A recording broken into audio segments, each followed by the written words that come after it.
Hello everyone, today we are going to learn basic Photoshop tutorials how to join layers.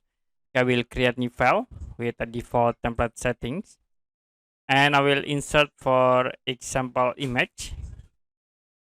Okay, this image and the other we insert again the image. Use a plus embed. I will use this image and click place. Now I will move this screen to the bottom like this. And then if you want to join between these two layers, you can select the layer, right click, and then choose merge layer. So it will be automatically join the layers like this. Okay, that's it for basic Photoshop tutorials, how to join layers.